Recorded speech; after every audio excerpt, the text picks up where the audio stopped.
What's up, everybody?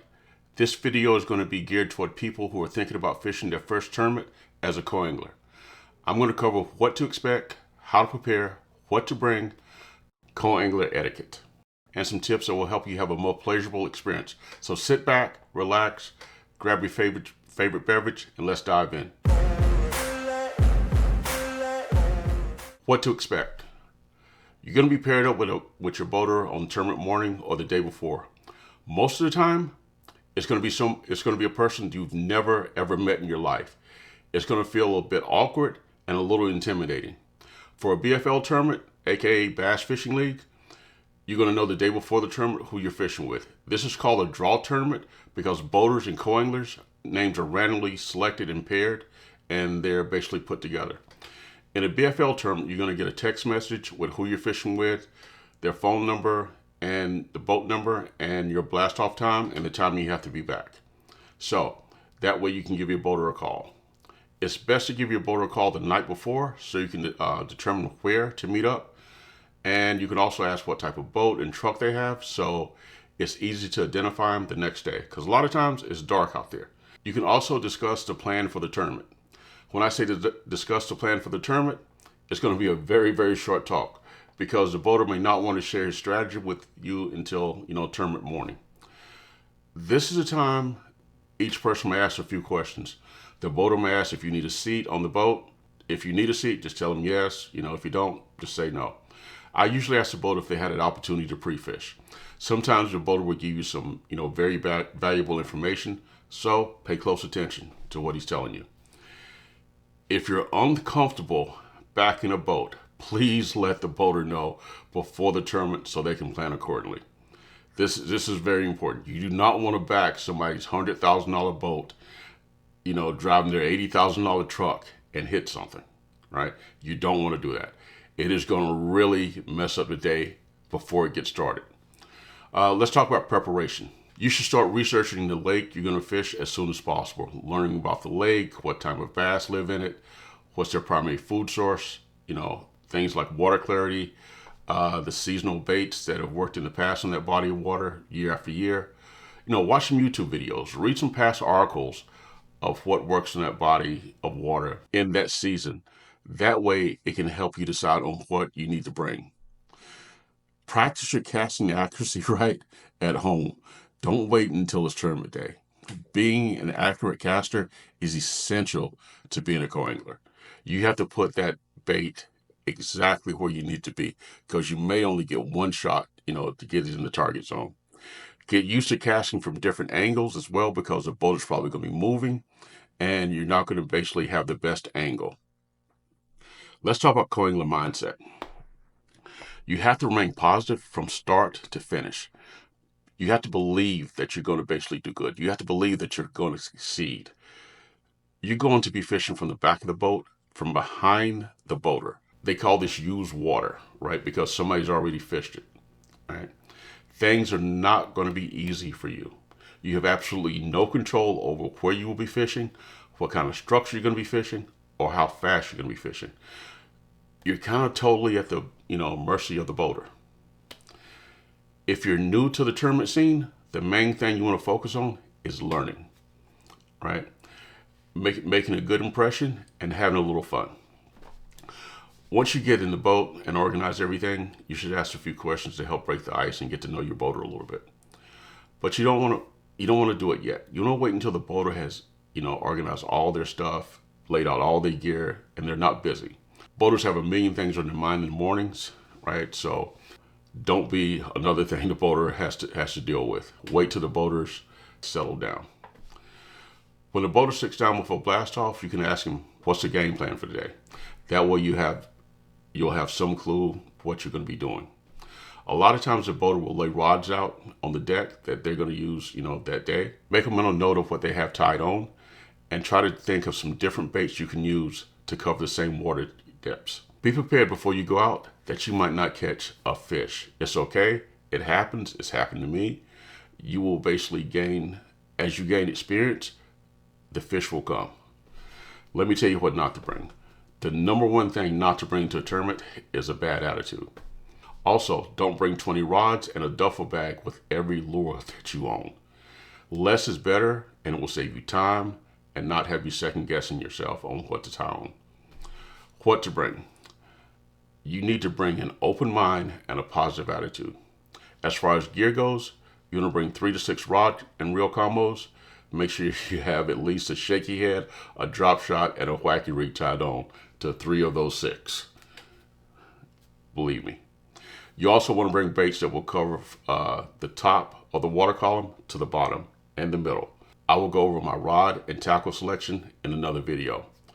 Besides baits, you want to make sure you have a hat, a life jacket, fishing license, sunscreen, polarized glasses, some terminal tackle, and some needle nose pliers.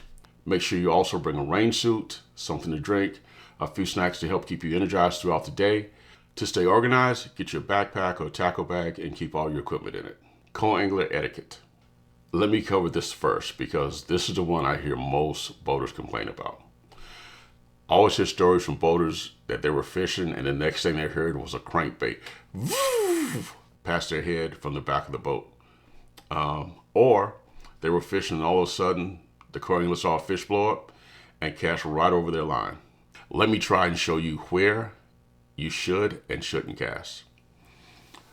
Let's look at this boat and divide it down the middle using this line. As a co-angler, you should not cast in front of this line. You can cast to the sides or the back of the boat as indicated by these arrows. The back when they leave the boat is all yours, so don't piss the boater off by casting beyond this line. I'm going to say the only time really you want to cast beyond the line if the boat is moving extremely fast and the boater is casting way out in front of the boat and he's already covered the water that you're going to be actually fishing. Number 2, if the boater misses a fish, don't try to throw it and catch that fish. A lot of times when you miss a fish, it'll hit again, so give the boater a chance to throw back out there. If the boater doesn't throw back out there at that fish, then it's free game. The next thing you want to cover is netting a fish. If you don't know how to net a fish properly, you need to tell the boater before the tournament starts. That needs to be one of the first things you tell him. A lot of times, if you don't have any experience netting a fish, the boater might walk you through it. A lot of times people will tell you to basically take the net and just put it in the water and they will guide the fish to the actual net. When the boater calls for the net, just lay your rod down and get the net as fast as possible because you don't want to be the reason that boater loses a fish. The only reason you don't grab the net is that you have a fish on yourself. I've heard so many co-anglers reaching down and hitting the fish with the net, knocking the fish off. This could cause a lot of tension between the two of you, so don't let anything like that happen. Here's another thing that might piss your boater off. If you're constantly getting hung up. If it's soft plastics, I usually just break it off and tie another one on. If I got a 25 mega bass jerkbait on, I might ask them to go back and get it. And they usually do. Just think of it like this. If you keep getting hung up and the boater has to keep going back to get your lure, it's going to get over really quick. It's kind of like the equivalent of taking a friend to the airport and they forget their ID and you have to take them back home and then take them back to the airport. Yeah, it gets old real quick. When the boater says, let's move, don't have the boater waiting on you. Once a boater pulls up the trolling motor and they dash back to their seat, put on their life jacket, and they're ready to roll.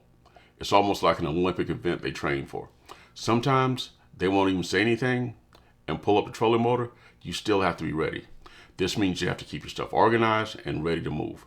The last thing you want happen is when the boater's going back and that dash to get back to his seat and he trips over something because you have a bunch of stuff on the floor. I usually always keep my life jacket on, so I'm always ready to roll. I shouldn't have to say this, but be courteous. Assist your boater in any way you can.